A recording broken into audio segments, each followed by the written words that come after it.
What's up everyone, Karimi here, and today we're going to be reviewing The Crow's Eye. This review has been brought to you by KeenGamer.com, the best place to check out your news, articles, and reviews, and so much more. It is quite a pleasure working as a volunteer for them. I love writing articles, everyone here is so friendly. It truly is a great website and I hope all of you check it out. So without further ado, let's get to the review. Let's talk about the story of the game. Now, since the setting is at a university called Crowswood University, we find out that some students have gone missing, policemen have gone missing, and the professors. Knowing that this is very strange, you play as a character who wakes up suddenly at Crowswood University. He has no idea what's going on, and all that he knows is that he's part of an experiment caused by a mad scientist. Welcome once again to the beginning of the experiment. Circumstances have changed since the last time you were here, but you probably don't even remember. I'll remind you then, there are no rules unless I feel like adding them. Just remember, this is no race. You can take all the time you want. Let the show go on! Moving on to gameplay. Now, The Crow's Eye is a first-person thriller puzzle-solving game. You'll be doing lots of exploring, crafting, and solving puzzles. Let's start by talking about the exploration part of the game. Exploration is very key in this game because there'll be lots of pictures you can find that'll help you kind of put the story back together. There are lots of audio recordings and letters written to people specifically for characters in the game that'll help you understand the story a bit more, because it is a big story. There's a lot to be heard and seen here, so that's why they kind of had to use audio recordings, letters, and pictures to really depict the story in more specifics so you can understand the story better.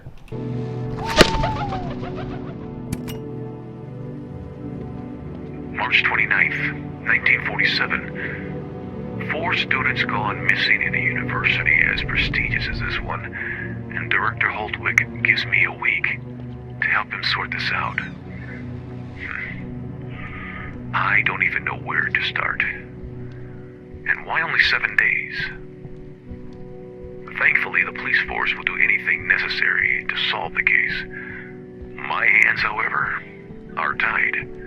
Crafting is another part of The Crow's Eye that you'll be using some parts of the game, and sometimes there's no need to use it at all. How crafting works in this game is that you find specific items in the environment and then put them together and it'll craft your item. Specifically, the items you'll be crafting a lot are bandages, which will heal you because sometimes you may hurt yourself during the puzzles, or lockpicks to help you unlock doors. These are the 2 items I mainly crafted throughout my entire campaign. I didn't really see any other reason to craft other items, and there weren't a lot of options to create other items as well. So bandages and lockpicks are primarily what I crafted and were the only needs of this crafting system. It's basic, but it worked, and that's all that was needed when it came to crafting. Last but not least, I want to talk about the puzzles of the game. There are lots of puzzles to endure in this game. You actually craft this item called the electromagnet that pulls items towards you and that you can push away, or you can pull yourself to it or push you away from it. And this made the puzzles regarding using the electromagnet a lot of fun. Otherwise, all the puzzles in this game just require you to move some boxes around, parkour, use specific momentum. You also get this ability to use this adrenaline shot that makes you go a lot faster and slows down time. And so in the puzzles, you will have to use that momentum and slowing down time to solve your puzzle right away. So putting that all together should look a little something like this.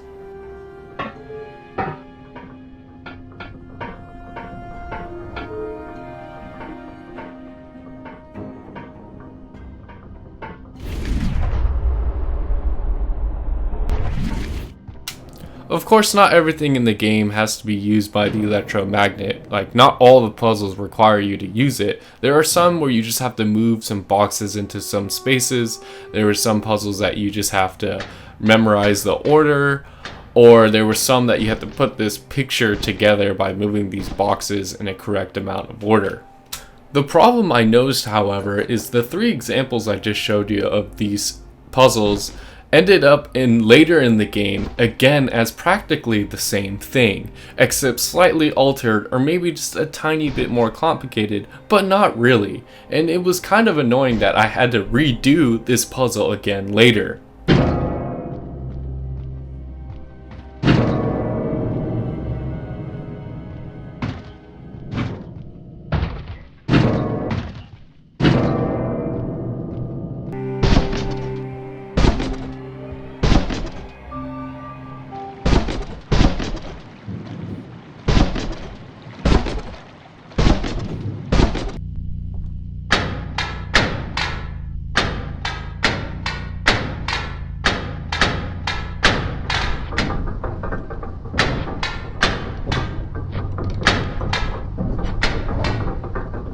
It's like I said, it's only these 3 specific puzzles I'm talking about. The entire game has different puzzles everywhere. I'm not saying that they all repeat each other consistently. It's just I was very confused as to why I did these same kind of puzzles again. It was just strange and I thought it was unnecessary.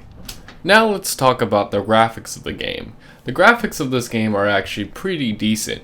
You got that whole abandoned school kind of vibe going on throughout the entire game. Some things look dark, and the entirety of the game actually looks pretty dark, which is why you'll be using your lighter, and you can even use the electromagnet for some light.